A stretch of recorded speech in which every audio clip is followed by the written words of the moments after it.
Dalam hal ini sulit terbantahkan Sri Mulyani telah memberi pernyataan tidak jujur. Sri Mulyani terindikasi telah berbohong di hadapan Mahkamah Konstitusi dan di hadapan publik Indonesia. Karena automatic adjustment juga digunakan untuk bansos, bukan lagi sebuah persepsi seperti disampaikan Sri Mulyani. Pernyataan Sri Mulyani ini jauh dari kebenaran. Sri Mulyani nampaknya dengan sengaja mengabaikan kalimat awal pasal 28 ayat 1 yang berbunyi, dalam hal perkiraan realisasi penerimaan negara tidak sesuai dengan target. Terkesan Sri Mulyani sengaja memberi penjelasan yang tidak sesuai fakta alias berbohong. Jadi sahabat sekalian, kalau kita jeli, kalau kita mau reading between the lines, maka banyak hal-hal yang aneh sesungguhnya di dalam pemberian keterangan ketiga menteri tersebut.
Ini perihal kesaksian Menteri dan Menteri Koordinator dalam sidang di Mahkamah Konstitusi 5 April 2024 bagian 4 ya, oleh Antoni Budiawan, Managing Director PEPS Political Economy and Policy Studies.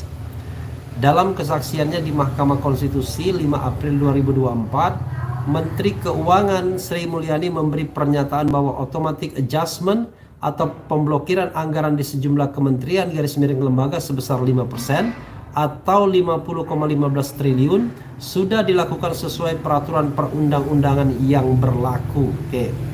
Sri Mulyani merujuk pasal 28 ayat 1 huruf E Undang-Undang APBN nomor 19 tahun 2023 tentang APBN 2024 yang berbunyi, dalam hal perkiraan realisasi penerimaan negara tidak sesuai dengan target, adanya perkiraan pengeluaran yang belum tersedia anggarannya, pengeluaran melebihi pagu yang ditetapkan dalam APBN tahun anggaran 2024, kinerja anggaran telah tercapai dan atau untuk menjaga keberlanjutan fiskal, pemerintah dapat melakukan penyesuaian belanja negara. Kesaksian Sri Mulyani tersebut secara eksplisit menyatakan bahwa pemerintah bisa menyesuaikan atau mengubah belanja negara kapan saja dan dalam kondisi apa saja, termasuk penyesuaian belanja negara pada awal tahun 2024 ya. Oke. Pernyataan Sri Mulyani ini jauh dari kebenaran. Sri Mulyani nampaknya dengan sengaja mengabaikan kalimat awal pasal 28 ayat 1 yang berbunyi, dalam hal perkiraan realisasi penerimaan negara tidak sesuai dengan target. Terkesan Sri Mulyani sengaja memberi penjelasan yang tidak sesuai fakta alias berbohong. Tanda tanya, sangat mungkin jawabannya. Karena pasal 28 ayat 1 seharusnya hanya berlaku dalam hal realisasi penerimaan negara tidak sesuai dengan target atau di bawah target. Dalam hal ini penyesuaian atau tepatnya pemotongan belanja negara baru dapat dilakukan baik dengan cara pemotongan secara otomatis atau automatic adjustment atau pemotongan per mata anggaran sesuai kebutuhan dan prioritas, termasuk pergeseran anggaran antar program. Misalnya di tahun berjalan diperkirakan realisasi penerimaan negara hanya akan mencapai 90% dari target atau kurang 10%, maka pemerintah menurut pasal 28 ayat 1 huruf E dibolehkan memotong anggaran kementerian lembaga masing-masing 10% secara otomatis. Atau dalam hal ada mata anggaran yang tidak bisa dipotong karena diprioritaskan, misalnya anggaran pendidikan atau kesehatan, maka bisa dilakukan pergeseran antar program. Oleh karena itu, automatic adjustment seharusnya tidak bisa dilakukan pada awal tahun karena realisasi penerimaan negara belum dapat diperkirakan apakah akan sesuai target. Automatic adjustment yang dilakukan pada awal tahun sebenarnya mencerminkan sebuah kondisi bahwa ada pengeluaran atau belanja negara yang tidak ada anggarannya di dalam APBN, tetapi harus segera dikeluarkan dibelanjakan pada awal tahun. Saya tidak tahu apakah paham Hakim MK ya, mudah-mudahan paham. Oleh karena itu, anggaran yang tidak ada di dalam APBN tersebut harus diambil dari anggaran lain, salah satunya melalui automatic adjustment. Hal mana berarti terjadi penyimpangan kebijakan APBN dan dapat diancam pidana penjara dan denda, yaitu soal lainnya. Selain itu, dalam menjawab pertanyaan Hakim Mahkamah Konstitusi Guntur Hamzah, apakah automatic adjustment juga digunakan untuk bansos, Sri Mulyani menegaskan bahwa dana dari automatic adjustment tidak digunakan untuk bansos. Sri Mulyani titik 2, nampaknya muncul persepsi bahwa automatic adjustment dilakukan untuk membiayai bansos. Saya tegaskan tidak. Pernyataan Sri Mulyani ini sangat mengejutkan karena bertolak belakang dengan pengakuan Menko Perekonomian Erlangga Hartarto pada awal Februari, seperti dimuat di berbagai media antara lain. Erlangga Hartarto akui ada pemotongan anggaran untuk bansos, ini di mediaindonesia.com ya. Kemudian Erlangga sebut anggaran Kementerian lembaga Rp 50,14 triliun yang diblokir untuk tambahan bansos dan subsidi pupuk. Oke. Kemudian Erlangga belak-belakan soal blokir 50,14 triliun dana kementerian untuk tambah bansos dan subsidi pupuk. Dari Kompas TV sebelumnya, kemudian dari tempo.co ya. Kredibel semua nih medianya. Dalam hal ini sulit terbantahkan Sri Mulyani telah memberi pernyataan tidak jujur. Sri Mulyani terindikasi telah berbohong di hadapan Mahkamah Konstitusi dan di hadapan publik Indonesia. Karena automatic adjustment juga digunakan untuk bansos bukan lagi sebuah persepsi seperti disampaikan Sri Mulyani, tetapi merupakan sebuah fakta nyata seperti pengakuan Erlangga Hartarto secara terbuka di berbagai media. Ya, sahabat sekalian ya, kita memang harus menelanjangi dalam tanda kutip satu demi satu pernyataan dari para menteri tersebut, karena di depan Mahkamah Konstitusi mereka seolah-olah mengatakan everything is okay, semuanya baik-baik saja, semuanya berjalan sebagaimana aturan menetapkan dan semuanya berjalan sebagaimana sudah dipraktikkan selama ini. Jadi sobat era sekalian, sekali lagi, automatic adjustment itu bukan barang haram ya. Tetapi kalau kita lihat apa yang disampaikan oleh Antoni Budiawan, seorang ekonom politik ya, yang juga sangat concern terhadap konstitusi, ya automatic adjustment itu paling tidak dua hal. Pertama, karena realisasi penerimaan di bawah target. Yang kedua, apa yang kedua? Yang kedua adalah dilakukan di akhir tahun. Kalau dilakukan di awal tahun, bagaimana kita tahu bahwa penerimaan negara di bawah target? Misalnya di bawah target 5% sehingga dilakukan automatic adjustment 5%. Jadi sobat sekalian, ini lagi-lagi ya mengindikasikan bahwa ada yang tidak jujur, ada yang disampaikan tidak sesuai dengan fakta. Nah, mudah-mudahan Hakim Konstitusi paham dan memahami ini ya, bahwa yang namanya automatic adjustment sebesar 50 triliun lebih itu betul-betul memang digunakan untuk bansos. Berapa realisasinya kita tidak paham, kita tidak tahu, tetapi kalau kita lihat realisasi bansos per Januari saja itu mengalami pelonjakan luar biasa. Pada Januari 2023 realisasi dana bansos cuma 3,88 triliun. Tapi kemudian pada Januari 2024 realisasinya mencapai tidak tanggung-tanggung 12,45 triliun. Jadi dari 3 ya hampir 9 triliun realisasi naik luar biasa. Itu satu. Yang kedua, timing pengeluaran. Bansos beras misalnya, karena dianggap ada dampak dari El Nino, itu digelontorkan, diperpanjang penggelontorannya mulai Desember sampai Juni. Yang diperkirakan kenapa Juni? Karena akan ada putaran kedua. Begitu tidak ada tanda-tanda putaran kedua, penggelontoran bansos beras itu belum ada realisasinya sampai hari ini untuk tahap kedua. Oke, demikian juga BLT El Nino. bantuan langsung tunai yang dibayarkan 3 bulan persis sebelum pemilu, yaitu pada bulan Februari, yaitu 200.000 per bulan sehingga mendapatkan 600.000. Nah, sobat era sekalian, sebagaimana disampaikan oleh ahli kami Fit Adrison, ya, terlihat betul bahwa bansos, ya, baik beras maupun bantuan langsung tunai itu sangat berpengaruh di masyarakat miskin. Karena itu dia mengatakan bahwa tidak terbukti bahwa pertumbuhan ekonomi itu bisa meningkatkan elektabilitas. Tetapi kemiskinan itu dengan mudah akan meningkatkan elektabilitas. Karena makin miskin sebuah daerah, maka makin berarti dana yang digelontorkan atau diberikan. Entah itu beras 10 kg misalnya, ataupun uang 200.000 yang dirapel menjadi 600.000. Jadi sobat era sekalian, ini adalah hal-hal yang mudah-mudahan bisa ditangkap oleh Hakim Mahkamah Konstitusi. Termasuk juga impor beras yang mencapai 3,06 juta, padahal penurunan produksi itu hanya 0,6 juta ton. Dan paradoksnya adalah meski impor beras lebih besar dibandingkan kebutuhan, harga ternyata tetap naik dan bahkan merupakan harga yang tertinggi dalam sejarah Republik Indonesia ini. Pertanyaannya, kemana beras impor tersebut? Nah, patut diduga beras impor tersebut itulah yang dilakukan untuk melakukan operasi bansos, ya, entah sudah disalurkan atau disimpan, dilakukan untuk melakukan operasi bansos menjelang pemilu. Dan ketika kemudian pasca pemilu, ya harga beras meningkat karena operasi pasar terhadap harga itu tidak dilakukan. Dan jangan lupa, menurut Faisal Basri, impor beras itu, ya, dalam perbincangan dengan saya misalnya dan juga tim lawyer lainnya, ya patut diduga ada rentenya juga.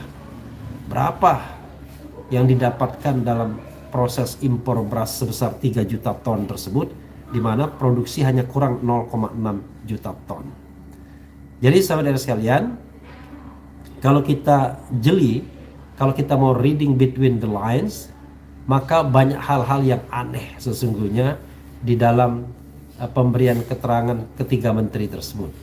Keanehan dari sisi Sri Mulyani sebagaimana kita gambarkan sekarang, yaitu dia mengatakan bahwa automatic adjustment tidak digunakan untuk bansos, padahal itu sudah dinyatakan Erlangga Hartarto. Kemudian automatic adjustment dilakukan di awal tahun anggaran, padahal harusnya di akhir tahun anggaran ketika realisasi penerimaan negara itu tidak mencapai target. Kemudian hal yang aneh dari Erlangga Hartarto, dia mengungkapkan penurunan produksi beras mencapai 5 juta sekian ton, hal yang dibantah oleh Faisal Basri, karena Faisal Basri mengatakan penurunan produksi itu hanya 0,6 juta ton, karena it doesn't make sense juga kalau penurunan itu 5,8 juta ton sementara impor cuma 3 ton. Tapi juga tidak masuk akal ketika penurunan 0,6 juta ton tapi impor 3 juta ton. Jadi baik karena produksi terlalu tinggi maupun 0,6 itu semua tidak masuk akal kalau kita kaitkan dengan realisasi impor beras sejumlah 3 juta ton. Keanehan dari Tri Risma hari ini adalah, sobat era sekalian, dia tidak dilibatkan di dalam bansos, distribusi bansos El Nino, di mana bansos ini, ya, diputuskan pada bulan November ketika APBN 2024 sudah diketok menurut Antoni Budiawan.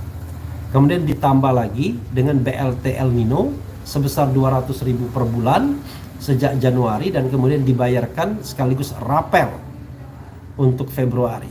Jadi sobat era sekalian, kalau mengatakan bahwa bansos dampaknya kecil terhadap elektabilitas, maka kita harus pahami bahwa di tengah masyarakat bergelontor money politics dan bantuan sosial, ya, itu yang kemudian berpengaruh kepada elektabilitas, ya. Uang ya itu jelas-jelas berpengaruh pada elektabilitas. Di kampung ini orang bergerak karena uang, bukan bergerak karena idealisme. Ya, bergerak karena uang, itu persoalannya. Jadi ada 3 keanehan tersebut dan mudah-mudahan hakim Mahkamah Konstitusi memahami ini.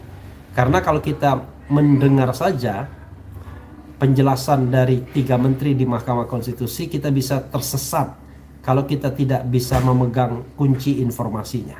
Tapi kalau kita memegang kunci informasinya, ada keanehan-keanehan yang sebenarnya walaupun tidak diungkap tetapi kita bisa mengetahuinya, terutama dari keterangan-keterangan ahli yang sudah diajukan sebelumnya.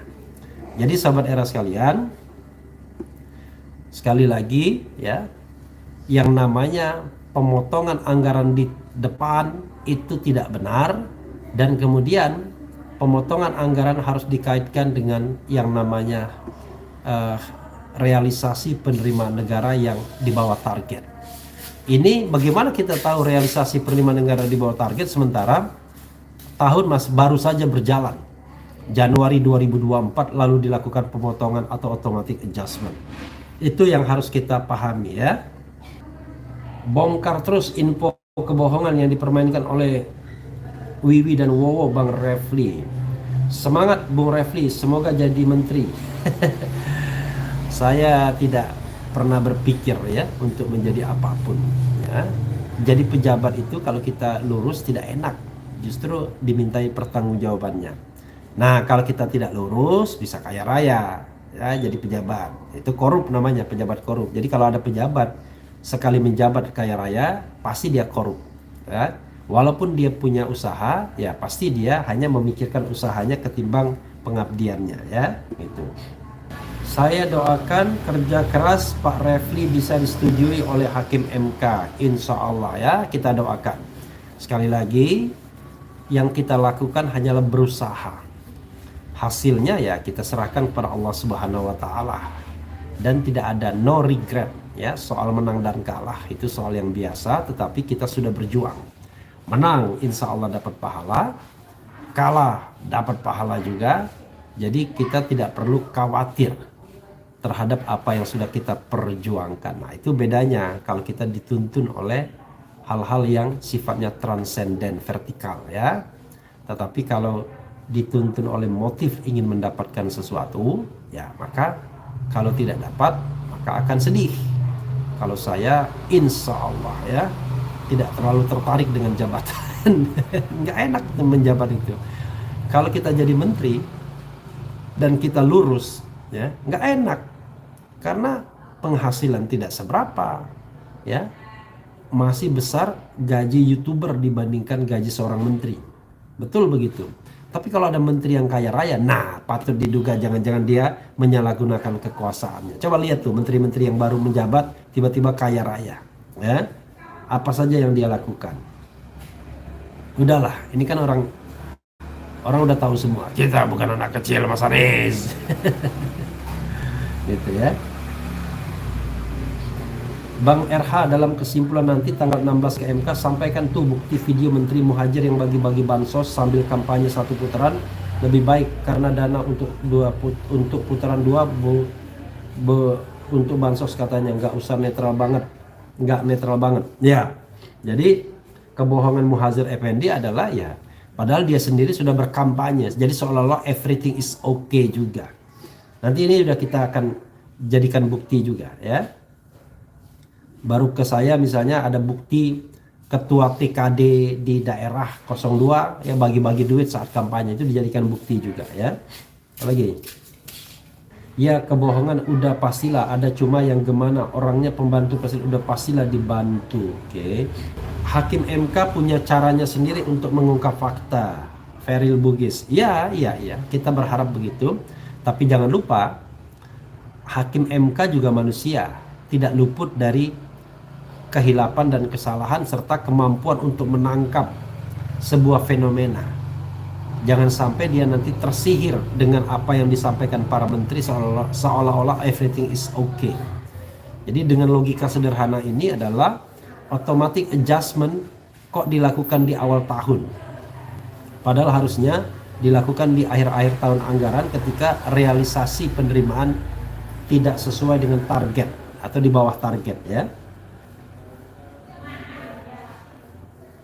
Kemudian Assalamualaikum warahmatullahi wabarakatuh. Di Hongkong nyimak Bang Hera. Semoga Bang RH dan sekeluarga selalu dalam lindungan Allah Subhanahu wa taala ya rabbal alamin. Amin ya rabbal alamin. Itu saja sahabat sekalian ya.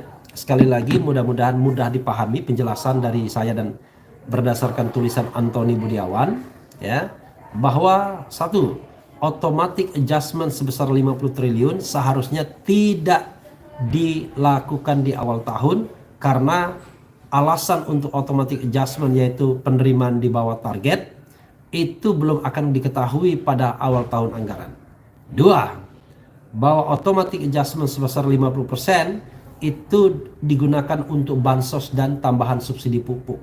Itu yang kita harus pahami sebagaimana disampaikan oleh Menteri Erlangga Hartarto. Dan bansos dilakukan pada awal-awal tahun, terutama sebelum 14 Februari itu pastilah terkait dengan pemilu. Itu saja sahabat sekalian. Wassalamualaikum warahmatullahi wabarakatuh.